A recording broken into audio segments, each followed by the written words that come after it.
Hello everyone, this is Sandhya and welcome to call insight. तो आज discuss करेंगे Ganga river system के बारे में।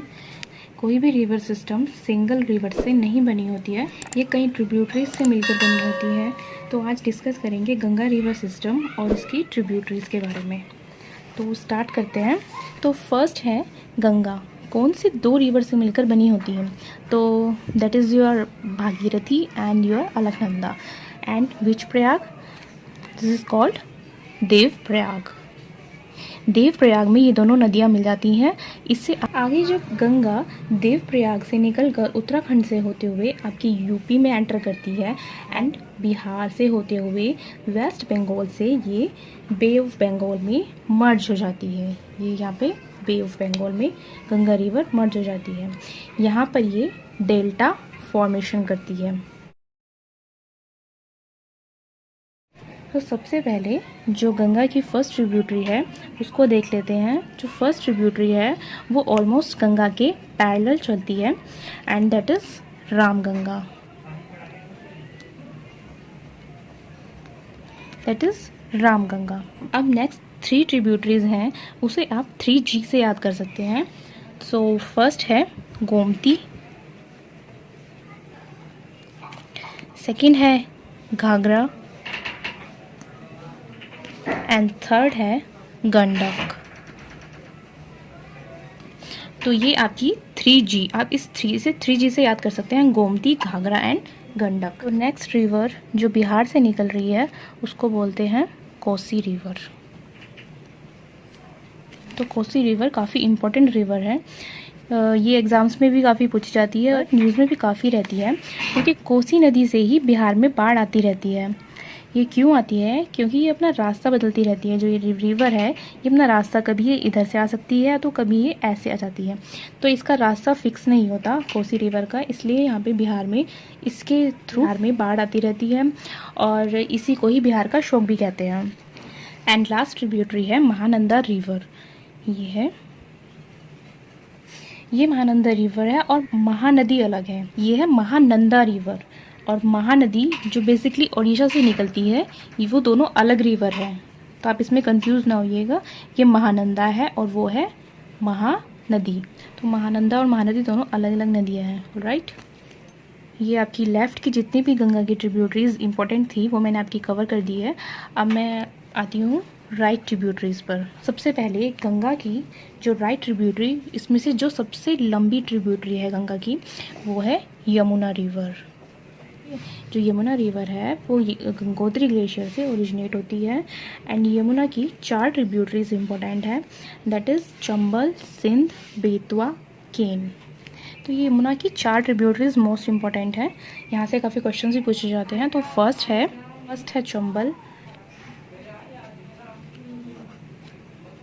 सेकंड है बेतवा, थर्ड है केन रिवर, केन, और लास्ट एंड इम्पोर्टेंट रिवर है टोंस रिवर, टोंस नदी। तो अभी तक मैंने आपको ये सारी ट्रिब्यूटरीज बताई थी। अब एक मोस्ट इम्पोर्टेंट गंगा की एक डिस्ट्रीब्यूटरी है। डिस्ट्रीब्यूटरी मतलब जो गंगा में से निकलकर जो दूसरी नदी बनी है उसको बोलते हैं हम डिस्ट्रीब्यूटरी।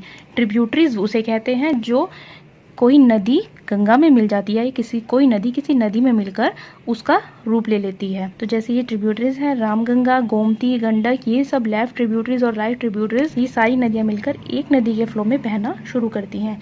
लेकिन डिस्ट्रीब्यूटरी क्या होती है? जो गंगा रिवर है यहाँ पर वो अपने आप को पार्ट्स में डिवाइड कर देती है, एक दूसरी रिवर की फॉर्म में बहना शुरू करती है।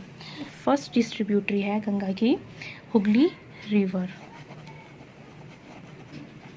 ये हुगली रिवर और जिसके किनारे पर कोलकाता सिटी भी है, ठीक है। तो ये रिवर काफ़ी इंपॉर्टेंट है एंड हुगली की एक मेजर ट्रिब्यूटरी है, छोटा नागपुर पठार से होकर आती है। ये हुगली की मेजर ट्रिब्यूटरी है। ये हुगली की ट्रिब्यूटरी है एंड हुगली गंगा की डिस्ट्रीब्यूटरी है। तो हुगली की ट्रिब्यूटरी है दामोदर रिवर।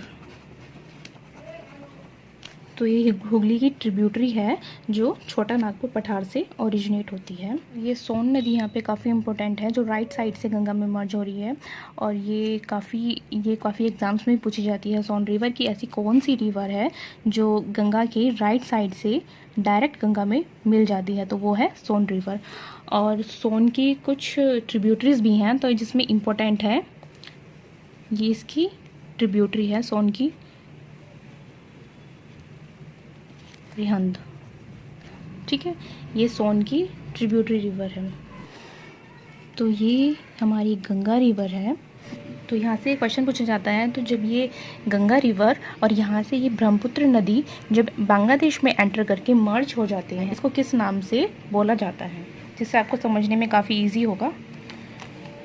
तो ये सबसे पहले ये तिब्बत के चेमायू ग्लेशियर से होते हुए अरुणाचल प्रदेश में एंटर करती है। वहाँ पर इस नदी को दिहांग नदी के नाम से बुलाते हैं। ठीक, ब्रह्मपुत्र को अरुणाचल में किस नाम से बुलाते हैं? दिहांग रिवर से। ये आपको ध्यान से समझना है क्योंकि इसके बेसिस पे क्वेश्चंस भी आते हैं कि अरुणाचल प्रदेश में ब्रह्मपुत्र नदी को किस नाम से बुलाते हैं, या फिर आसाम में किस नाम से बुलाते हैं, बांग्लादेश में किस नाम से बुलाते हैं, और गंगा रिवर और ब्रह्मपुत्र रिवर मर्ज जाती हैं तब उसे किस नाम से बुलाते हैं। तो यहाँ से काफ़ी क्वेश्चंस पूछे जाते हैं। ठीक है, अरुणाचल प्रदेश में इसे दिहांग के नाम से बुलाते हैं।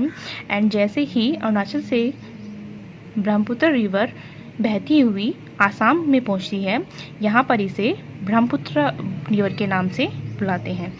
इसका नाम, यहाँ पर इसको हम ब्रह्मपुत्र रिवर बोलते हैं, यहाँ पे पहले दिहांग रिवर बोलते हैं। ठीक है, नेक्स्ट है आगे,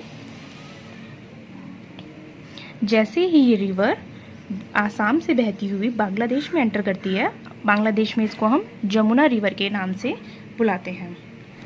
तो बांग्लादेश में हम इसको जमुना के नाम से बुलाते हैं। जब ये यहाँ पे एंटर कर रही है तो यहाँ पे ये दिहांग के नाम से है। देन जब ये आसाम में एंटर करती है, आसाम में ये ब्रह्मपुत्र के नाम से बोली जाती है। ही बांग्लादेश में एंटर करती है तो इसको बोला जाता है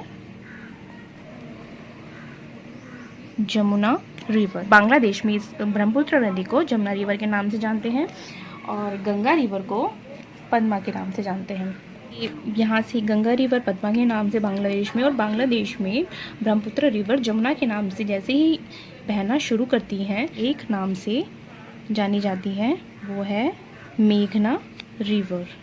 एंड में से जाना जाता है मेघना नदी के नाम से। एक छोटी सी ट्रिब्यूटरी है जो मणिपुर से, तो ये जो मणिपुर से ये एक रिवर यहाँ पे मर्ज हो जाती है इस नदी में। तो मणिपुर से जो रिवर आ रही है उसको कहेंगे हम बराक रिवर। ये काफ़ी इंपॉर्टेंट है इसलिए मैंने आपको यहाँ पे मेंशन की है। तो ये यहाँ पर आपका ये गंगा रिवर सिस्टम ख़त्म हो जाता है। इससे पहले एक वीडियो है 5 प्रयागों के बारे में जिसमें मैंने आपको डिस्कस किया है, आप इससे पहले वो वाली वीडियो ज़रूर देख लीजिएगा, जिससे आपको समझने में और ईजी होगा कि भागीरथी रिवर और अलकनंदा रिवर कहाँ से निकलती है, अलकनंदा नदी में कौन कौन सी नदियाँ मिलने से कौन कौन से प्रयाग बनते हैं, वो मैंने उस वीडियो में अच्छे से क्लियर किया है। मैं आपको उसको मेंशन कर दूँगी वीडियो के लास्ट में और डिस्क्रिप्शन में भी मेंशन कर दूँगी। उसके बाद अगर आप ये वीडियो देखते हैं तो आपको और अच्छा समझ आएगा रिवर सिस्टम के बारे में। एंड इसके कुछ इंपॉर्टेंट क्वेश्चन है जो ट्रिब्यूटरीज और डिस्ट्रीब्यूटरीज के बारे में पूछे जाते हैं। फर्स्ट क्वेश्चन है जो एग्जाम में आया भी हुआ है, ऐसी कौन सी एक सिंगल रिवर है जो एक समतल एरिया से निकलती है, स्ट्रेट प्लेन से निकलती है? तो ऐसी रिवर है गोमती। ये गोमती रिवर है जो एक प्लेन समतल एरिया से निकलती है। ये यूपी के पीलीभीत एरिया से निकलती है गोमती रिवर, इसको याद रखना। ठीक है, तो लखनऊ भी गोमती नदी के तट पर ही स्थित है, इसका आपको ध्यान रखना है। महानदी और महानंदा में कंफ्यूज नहीं होना है। ये दार्जिलिंग पहाड़ी से निकलती है और जो महानदी है वो पेनिनसुलर इंडिया की रिवर है। एंड जहाँ से ये गंगा 2 पार्ट्स में डिवाइड हो जाती है, यहाँ पर क्या बना है? फरक्का बैराज। ठीक है, ये इंपॉर्टेंट पॉइंट है। फरक्का बैराज से गंगा 2 पार्ट्स में डिवाइड हो गई है। आपने नोटिस किया होगा सबसे पहले यहाँ पे भी गंगा 2 नदियों के मिलने से बनी थी और उसके बाद गंगा एंड में भी 2 पार्ट्स में डिवाइड हो जाती है यहाँ पर। और ये वाला क्वेश्चन याद रखना है कि गंगा की फर्स्ट जो ट्रिब्यूटरी है वो है रामगंगा नदी और गंगा की लास्ट ट्रिब्यूटरी है Mahananda river. Next question important है, जैसे कोसी रिवर बंगाल का शौक है, ऐसे ही दामोदर रिवर वेस्ट बंगाल का शौक है। आज के लिए इतना इनफ है गंगा रिवर सिस्टम को समझने के लिए। So thank you so much. And अगर ये वीडियो हेल्पफुल लगी होगी तो आप वीडियो को लाइक करना और शेयर करना अदर फ्रेंड्स के साथ। Thank you.